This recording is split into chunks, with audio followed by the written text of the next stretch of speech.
Barang bukti yang ditunjukkan yaitu berupa uang tunai dalam pecahan rupiah senilai 1,89 miliar.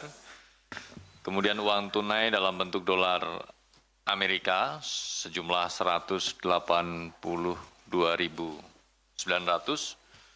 Kemudian dolar Singapura senilai 1,48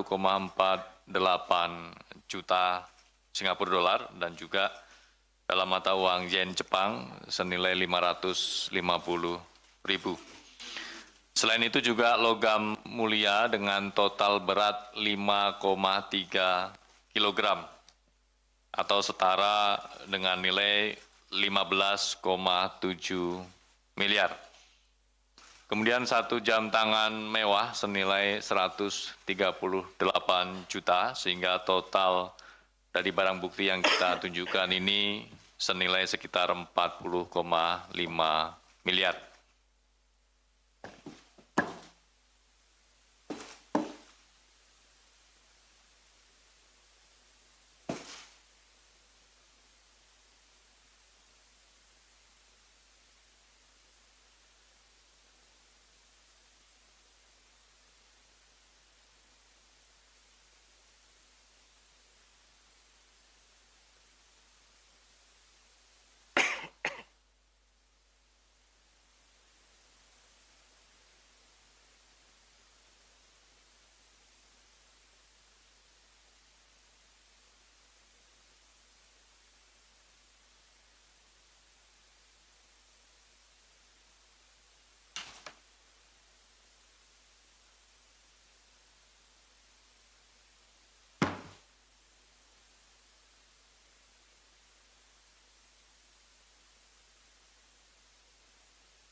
Adapun konstruksi perkaranya adalah sebagai berikut, bahwa pada bulan Oktober 2025 terjadi permufakatan jahat antara ORL, SIS, dan para pihak lainnya dengan JF, AND, dan DK untuk mengatur perencanaan jalur importasi barang yang akan masuk ke Indonesia. Jadi yang ada permufakatannya itu di jalurnya. Jadi di Bea Cukai itu ada 2 jalur. Ada jalur merah, kemudian ada jalur hijau. Nanti itu yang permufakatkan di antara mereka. Nih, jadi antara tadi perusahaan BR, pihak perusahaan BR dengan pihak oknum dari DJBC. Berdasarkan peraturan Menteri Keuangan telah ditetapkan 2 kategori jalur dalam pelayanan dan pengawasan barang-barang impor untuk menentukan tingkat pemeriksaan sebelum dikeluarkan dari kawasan kepabeanan. Jadi sebelum masuk ke negara kita, dijual secara bebas atau disebarkan secara bebas, nah masuk dulu melalui pengawasan itu di kepabeanan. Ya, ini jalur hijau yang merupakan jalur pengeluaran barang impor tanpa pemeriksaan fisik barang. Jadi kalau dinyatakan ini misalkan masuk jalur hijau, ya sudah nggak diperiksa gitu, seperti itu. Ini yang karena memang mungkin bukan barang-barang berbahaya dan lain-lainnya ya. Kemudian yang jalur merah yaitu dengan pemeriksaan fisik barang. Jadi perbedaan 2 jalur tersebut. Selanjutnya FLR menerima perintah dari ORL untuk menyesuaikan parameter jalur merah dan menindaklanjutinya dengan menyusun rule set pada angka 70%. Ini di set up-nya di jalur merah ini kan nanti masuk ke alat pemindai ya. Pemindai gitu ya, atau mesin pemeriksa barang masuk. Nah, X-ray ya seperti itu. Nah, ini udah di setting gitu ya, di 70%. Kemudian data rule set tersebut dikirimkan oleh Direktorat Penindakan dan Penyidikan ke Direktorat Informasi Kepabeanan. Jadi ada beda direktorat nih. Tadi ada penindakan dan penyidikan, ini kalau yang mengurusi masalah nanti lewat jalur gitu ya, seperti itu, peralatannya itu di Direktorat IKC, Informasi Kepabeanan dan Cukai. Untuk dimasukkan parameternya ke mesin targeting atau alat pemindai atau mesin pemeriksa barang. Seperti itu. Jadi tidak 100%, tadi hanya 70% saja. Dengan pengkondisian tersebut, barang-barang yang dibawa oleh PTBR diduga tidak melalui pemeriksaan fisik, sehingga barang-barang yang diduga palsu, KW, dan ilegal bisa masuk ke Indonesia tanpa pengecekan oleh petugas Bea dan Cukai. Bisa dibayangkan rekan-rekan bahwa dengan adanya permufakatan jihad di antara mereka, barang-barang yang masuk ke kita itu tidak melalui pengecekan, sehingga ini tentu akan merugikan perekonomian kita ya, karena UMKM dan lain-lain kan, yang seharusnya barang-barang itu tidak boleh masuk, ya misalkan barang-barang yang KW dan lain-lain, ternyata ini masuk, mengganggu pasar nasional seperti itu. Setelah terjadi pengkondisian jalur merah tersebut, terjadi beberapa kali pertemuan dan penyerahan uang dari pihak PTBR pada oknum di DJBC dalam periode Desember 2025 sampai dengan Februari 2026 di sejumlah lokasi. Ini yang baru tercapture sama kita ya dalam tempo 1 kali 24 jam ini, dan informasi yang ada dari Desember 2025 sampai dengan Februari. Berarti hanya 3 bulan. Desember 2025, Januari 2026, dan Februari 2026. Bahwa penerimaan uang ini juga dilakukan secara rutin setiap bulan sebagai jatah bagi para oknum di DJBC.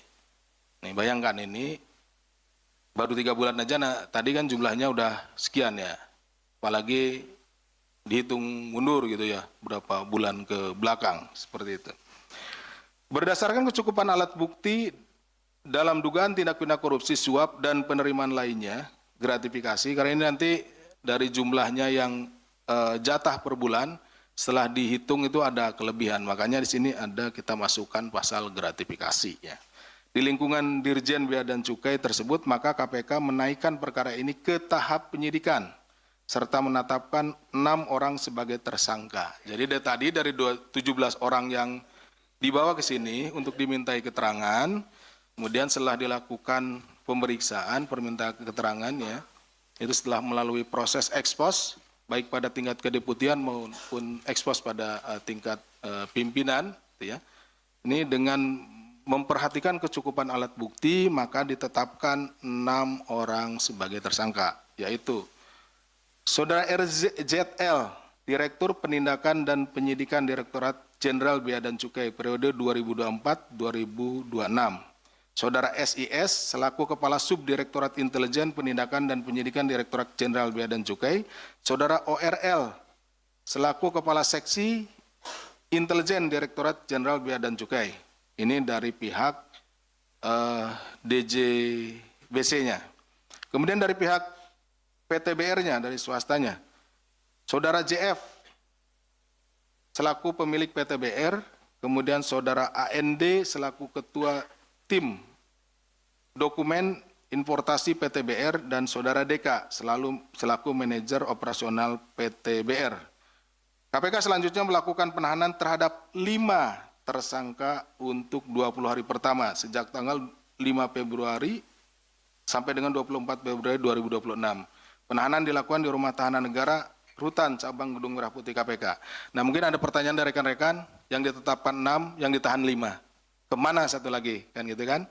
Ya, satu lagi pada saat kita akan teman-teman di lapangan akan melakukan tangkap tangan, itu Saudara JF melarikan diri.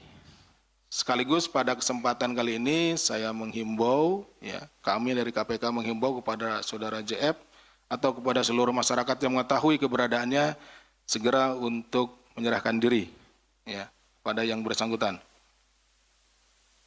Kemudian terhadap JF nih di sini, kita juga sudah mengajukannya surat pencekalan untuk luar negeri dan lain-lainnya. Kemudian juga kita sudah menerbitkan surat perintah penangkapan untuk yang bersangkutan, dan kalau sampai ini nanti juga tentunya kita akan terbitkan juga daftar pencarian orang terhadap yang bersangkutan.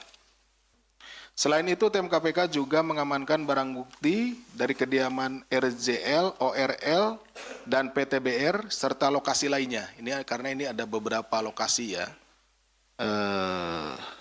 safe house gitu ya, yang diduga terkait dengan tindak pidana ini dengan total 40,5 miliar.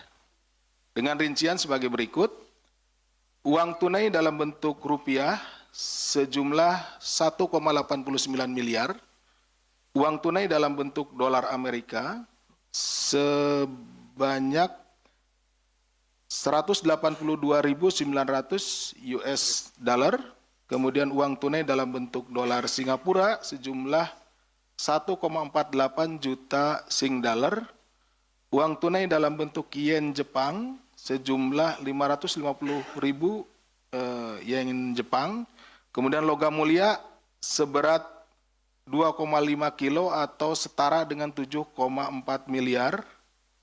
Kemudian logam mulia seberat 2,8 kilogram atau setara 8,3 miliar. Kenapa ini dipisah?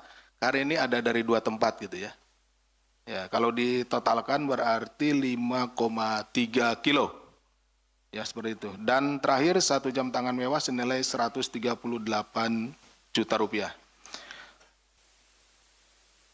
Ini safe house berlokasi di apartemen GRV, Tower SF.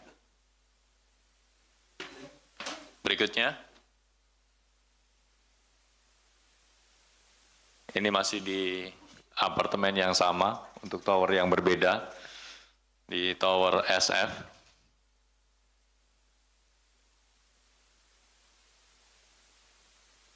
Dan yang ketiga di Tower HBR. Ini saat tim mengamankan para pihak dan juga barang bukti.